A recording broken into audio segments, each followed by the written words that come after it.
বিসমিল্লাহির রহমানির রহিম। প্রিয় দেশবাসী, আসসালামু আলাইকুম। দেশের গণতন্ত্রিকামী জনগণকে বাংলাদেশ জাতীয়তাবাদী দল বিএনপির ৪৬তম প্রতিষ্ঠা বার্ষিকীর শুভেচ্ছা।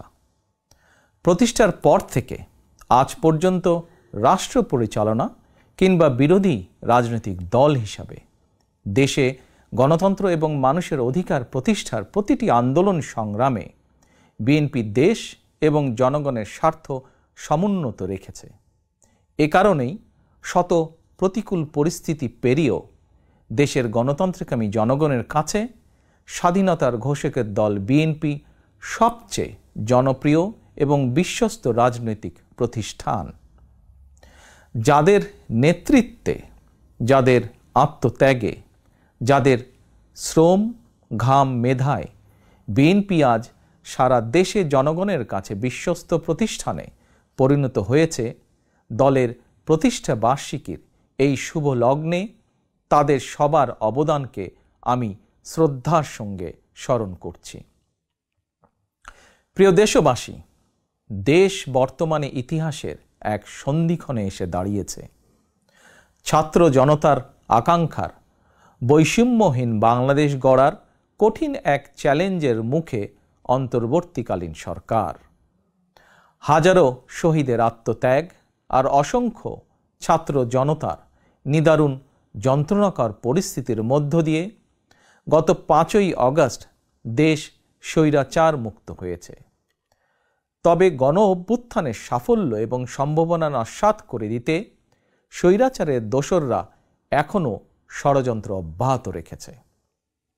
আমি বিশ্বাস করি, বাংলাদেশের পক্ষে শক্তি সতর্ক থাকলে বাংলাদেশকে আর বিপথে নেওয়া যাবে না, আর পথ হারাবে না আমাদের এই প্রিয় বাংলাদেশ। প্রিয় দেশবাসী, ষড়যন্ত্র কিংবা অপপ্রচার চালিয়ে গত ১৫ বছরের অনাচার, অবিচার জনগণকে আর ভুলিয়ে দেওয়া যাবে না। রাষ্ট্রীয় স্থাপনা গণভবন ছিল দেশের রাষ্ট্র ও রাজনীতির ঐতিহ্যবাহী স্মারক। গণভবন বর্তমানে স্বৈরাচার হাসিনার দুর্নীতি, দুঃশাসন, অনাচার, অপকর্মের প্রতীক। ইতিমধ্যেই বিভিন্ন মহল থেকে এই গণভবনকে গুম, খুন, অপহরণ এবং গণহত্যার মিউজিয়াম হিসাবে প্রতিষ্ঠার দাবি উঠেছে। ২০০৯ সালের পিলখানায় সেনা হত্যা থেকে শুরু করে ২০১৩ সালে শাপলা চত্বর হত্যাকাণ্ড, ২০১২, ২০১৪, ২০১৫, ২০১৮, ২০২২ এবং ২০২৩ সালে গণতন্ত্র পুনরুদ্ধার আন্দোলনের সময় গুম ও বিচার বহির্ভূত হত্যাকাণ্ড, ২০১৮ সালের কোটা বিরোধী আন্দোলন এবং নিরাপদ সড়ক আন্দোলনে, ২০২৪ সালে গণ অভ্যুত্থানে শহীদ এবং গুম হওয়া মানুষদের স্মৃতিগুলো এই মিউজিয়ামে সংরক্ষিত থাকবে। অবৈধ ক্ষমতায় থাকার জন্য বাংলাদেশে আর কোনো শাসক যাতে স্বৈরাচারী হাসিনার মতন বর্বরোচিত পথ অনুসরণ না করে, ভবিষ্যৎ প্রজন্মের কাছে এই মিউজিয়ামেই সেই বার্তাই বহন করবে। প্রিয় দেশবাসী, অন্তর্বর্তীকালীন সরকার যখন গণ অভ্যুত্থানের আকাঙ্ক্ষা বাস্তবায়নের পথে রয়েছে, এমন সময় হঠাৎ করেই চাপিয়ে দেওয়া বন্যা পরিস্থিতি দেশের পূর্বাঞ্চলের বিস্তীর্ণ অঞ্চল গ্রাস করে নিয়েছে। বন্যার করাল গ্রাসে প্রায় ১ কোটি মানুষ কম বেশি ক্ষতিগ্রস্ত হয়েছেন। অনেক মানুষ মারা গিয়েছেন, বিনষ্ট হয়েছে সম্পদ। এমন পরিস্থিতিতে সাধ্যমতন বন্যার্তদের পাশে দাঁড়াতে বিএনপি প্রতিষ্ঠা বার্ষিকীর সকল কর্মসূচি বাতিল করেছে। ইতিমধ্যে কোনো কোনো এলাকায় বন্যার পানি কমতেও শুরু করেছে। ফলে যারা বন্যায় ক্ষতিগ্রস্ত হয়েছেন, এই মুহূর্তে তাদেরকে বন্যা বিধ্বস্ত ঘরে ফেরানো কিংবা তাদের পুনর্বাসন প্রক্রিয়া বন্যাকালীন পরিস্থিতি থেকেও কিছুটা জটিল। সুতরাং আপনাদের কাছে আমার বিনীত অনুরোধ, আপনারা বন্যায় ক্ষতিগ্রস্তদের প্রতি আপনাদের সহযোগিতা দয়া করে অব্যাহত রাখুন। সমন্বিতভাবে ক্ষতিগ্রস্তদের পাশে দাঁড়ান। বিশেষ করে যেসব পরিবারে নারী, শিশু, বৃদ্ধ কিংবা বৃদ্ধা রয়েছেন, অগ্রাধিকার ভিত্তিতে তাদের প্রতি দয়া করে সহায়তার হাত বাড়িয়ে দিন। সফলজনকভাবে বন্যা পুনর্বাসন প্রক্রিয়া সম্পন্ন করতে একজন নাগরিক হিসাবে সরকারি উদ্যোগ বাস্তবায়নেও দয়া করে সক্রিয় ভূমিকা রাখুন। প্রিয় দেশবাসী, রাষ্ট্র, রাজনীতি, শিক্ষা, সংস্কৃতি, অর্থনীতি, জনপ্রশাসন, বিচার বিভাগ সকল ক্ষেত্রে দেশকে এক নৈরাজ্যকর অবস্থায় রেখে স্বৈরাচারী হাসিনা পালিয়েছে। দেশকে একটি ঋণ নির্ভর, আমদানি নির্ভর, পরনির্ভর করে রেখে স্বৈরাচারী হাসিনা পালিয়েছে। শুধুমাত্র একজন হাসিনাই পালিয়ে যায়নি, তার বিনা ভোটের মন্ত্রিসভা, বিনা ভোটের সকল এমপি, এমনকি তাদের নিয়োগ দেওয়া বায়তুল মোকাররমের খতিব পর্যন্ত পালিয়েছে। দেশের এমন নজিরবিহীন ভয়ানক পরিস্থিতি অতিক্রম করে জনগণ এখন সম্মান এবং সমৃদ্ধির পথে এগিয়ে যেতে চায়। তাই দেশকে জনতার কাঙ্ক্ষিত বাংলাদেশে রূপান্তর করতে রাষ্ট্র সংস্কার কার্যক্রমের কোনোই বিকল্প নেই। তবে রাষ্ট্র সংস্কার একটি চলমান, দীর্ঘমেয়াদী এবং ধারাবাহিক প্রক্রিয়া। টেকসই এবং কার্যকর উপায়ে রাষ্ট্র সংস্কার করতে হলে সংস্কার প্রক্রিয়ার সঙ্গে অবশ্যই জনগণের প্রত্যক্ষ অংশগ্রহণ থাকা জরুরি। গণতান্ত্রিক বিশ্বের দেশগুলোতে জনগণের ভোট প্রয়োগের অগ্রাধিকার নিশ্চিত করার মাধ্যমে রাষ্ট্র সংস্কার কার্যক্রমে জনগণের অংশগ্রহণ নিশ্চিত করা হয়ে থাকে। কারণ একটি গণতান্ত্রিক রাষ্ট্রে সরকার এবং জনগণের মধ্যে কার্যকর সেতুবন্ধন হচ্ছে জনপ্রতিনিধিত্বশীল জাতীয় সংসদ। প্রিয় দেশবাসী, জনগণের লুণ্ঠিত ভোটের অধিকারকে পুনঃপ্রতিষ্ঠিত করে একটি জনপ্রতিনিধিত্বশীল সরকার প্রতিষ্ঠার লক্ষ্যে রাষ্ট্র সংস্কারে প্রথম পদক্ষেপ হিসাবে অগ্রাধিকার ভিত্তিতে নির্বাচন কমিশন, আইন শৃঙ্খলা বাহিনী, জনপ্রশাসন, দুদক সহ সাংবিধানিক প্রতিষ্ঠানগুলো সংস্কার কিংবা পুনর্গঠন জরুরি। সেই লক্ষ্য অর্জনে অন্তর্বর্তীকালীন সরকার তাদের পরিকল্পনা অনুযায়ী রাষ্ট্র সংস্কার কার্যক্রম এগিয়ে নিচ্ছে বলে আমরা মনে করি। সুতরাং জনগণের প্রত্যক্ষ ভোটে একটি জনপ্রতিনিধিত্বশীল রাষ্ট্র এবং সরকার গঠনের লক্ষ্যে দেশকে নির্বাচনী রোডম্যাপে তোলার জন্য প্রয়োজনীয় রাষ্ট্র সংস্কারের জন্য জনগণ অন্তর্বর্তীকালীন সরকারকে সব রকমের সহায়তা করতে প্রস্তুত। প্রিয় দেশবাসী, আমি মনে করি, আমাদের দল বিএনপি মনে করে, রাষ্ট্র সংস্কারকে কার্যকর করতে হলে দেশের রাজনৈতিক দলগুলোর দৃষ্টিভঙ্গি এবং কার্যক্রমেও স্বচ্ছতা নিশ্চিত করার বিষয়টিও উপেক্ষা করার কোনোই সুযোগ নেই। সে লক্ষ্যেই 2023 সালের জুলাই মাসে রাজনৈতিক দল হিসাবে বিএনপি রাষ্ট্র সংস্কারের পাশাপাশি দলীয় রাজনৈতিক সংস্কার কর্মসূচি ঘোষণা করেছে।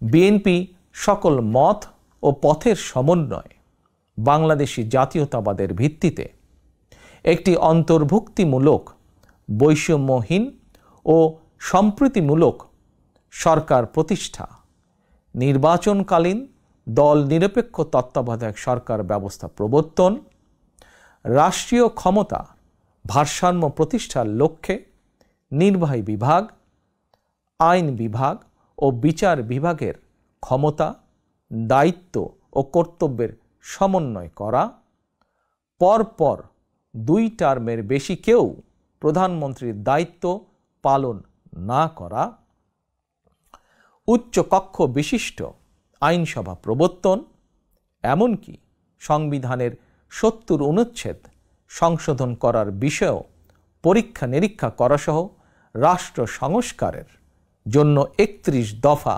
রূপরেখা দিয়েছে।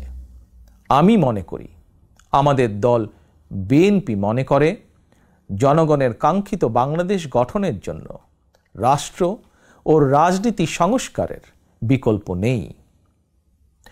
দীর্ঘমেয়াদী রাষ্ট্র সংস্কার কার্যক্রমগুলো জনগণের প্রত্যক্ষ ভোটে নির্বাচিত সরকারের মাধ্যমে হলে সেটি বেশি কার্যকর বলে জনগণ বিশ্বাস করে এবং গণতান্ত্রিক বিশ্বেও এটি স্বীকৃত। প্রিয় দেশবাসী, আমাদের আর পেছনে তাকানোর কোনোই সুযোগ নেই। পলাতক স্বৈরাচার জাতীয় জীবনের ১৫টি বছর কেড়ে নিয়েছে। সেই দুঃস্বপ্নকে দূরে ঠেলে দিয়ে দেশের জনগণের সামনে একটি বৈষম্যহীন, নিরাপদ, মানবিক বাংলাদেশ গড়াই বিএনপির আগামী দিনের লক্ষ্য। বিএনপি বিশ্বাস করে, তথ্য প্রযুক্তির বর্তমান বিশ্বে কথামালার রাজনীতির পরিবর্তে বর্তমান প্রজন্ম প্রতিশ্রুতির বাস্তবায়ন দেখতে চায়। সমৃদ্ধি, সম্মান এবং সম্ভাবনার দ্বার উন্মোচন দেখতে চায়। এজন্য রাষ্ট্র ও রাজনীতির কাঠামোগত পরিবর্তনের পাশাপাশি ভবিষ্যৎ প্রজন্ম এবং কর্মক্ষম জনশক্তির সামনে সম্ভাবনার সকল দ্বার উন্মুক্ত করে দিতে হবে। নৈতিক মূল্যবোধ এবং কর্মমুখী শিক্ষানীতির পাশাপাশি দেশে বিদেশে কর্মসংস্থানের নতুন ক্ষেত্র তৈরি করতে হবে। বৈদেশিক কর্মসংস্থান নিশ্চিত করতে প্রয়োজনে অগ্রাধিকার ভিত্তিতে রাষ্ট্রীয় উদ্যোগে দক্ষ শ্রমশক্তি তৈরি করতে হবে। গণতন্ত্রকামী প্রিয় ভাই ও বোনেরা, এবার আমি সারা দেশে আমার দলের নেতাকর্মীদের উদ্দেশ্যে দুটি কথা বলতে চাই। আপনারাই বিএনপির প্রাণ। শত নির্যাতন, নিপীড়ন, হামলা, মামলা, হয়রানির শিকার হয়েও আপনারা জাতীয়তাবাদের আদর্শ বিচ্যুত হননি। আমি জানি, অতীতে বছরের পর বছর ধরে আপনাদের অনেকেই মাফিয়া সরকার এবং তাদের দোসরদের দ্বারা নির্যাতন, নিপীড়নের শিকার হয়েছেন। তবে বর্তমান পরিবর্তিত পরিস্থিতিতে আপনাদের প্রতি আমার একান্ত অনুরোধ, অতীতে নির্যাতনের শিকার হওয়ার কারণে আপনারা কেউ দয়া করে প্রতিশোধ পরায়ণ হবেন না। কেউ দয়া করে নিজের হাতে আইন তুলে নেবেন না। বরং অন্যায় অবিচারের শিকার হলে আইনগত পদক্ষেপ নিন। তবে খেয়াল রাখবেন, কেউ যেন হয়রানিমূলক মামলা হামলার শিকার না হন। আপনাদের প্রতি আমার স্পষ্ট বার্তা, শক্তি কিংবা ভয় দেখিয়ে নয়, বরং ইনসাফ এবং উদারতা দিয়ে মানুষের মনকে জয় করুন, জনগণের ভালোবাসা অর্জন করুন। পরিশেষে বিএনপির ৪৬তম প্রতিষ্ঠা বার্ষিকীর এই শুভ লগ্নে আমি বলতে চাই, স্বাধীনতার ঘোষকের প্রতিষ্ঠিত দল বিএনপিকে mother of democracy Begum Khaleda Zia দেশের ৮৭,০০০ গ্রামের প্রতিটি ঘরে ঘরে পৌঁছে দিয়েছেন। সেই দলের পতাকা এখন আমার, আপনার, আমাদের হাতে। এই পতাকা এখন শুধু বিএনপির দলীয় পতাকাই নয়, বরং এই পতাকা এখন দেশ এবং জনগণের স্বাধীনতা ও অধিকার রক্ষার প্রতীকে পরিণত হয়েছে। সুতরাং যারা এই পতাকার মর্যাদা সমুন্নত রাখতে চান, তারা কোনো প্রকার অনৈতিক কিংবা অনধিকার চর্চায় লিপ্ত হবেন না। বাংলাদেশের জাতীয়তাবাদী শক্তির সকল স্তরের, সকল পর্যায়ের প্রতিটি নেতা, কর্মী, সমর্থক, শুভাকাঙ্ক্ষীকে মনে রাখতে হবে, জনগণ বিএনপিকে বিশ্বাস করে, বিএনপিও জনগণকে বিশ্বাস করে। কারণ জনগণই বিএনপির সকল রাজনৈতিক ক্ষমতার উৎস। আল্লাহ হাফেজ। বাংলাদেশ জিন্দাবাদ, বাংলাদেশ জাতীয়তাবাদী দল জিন্দাবাদ।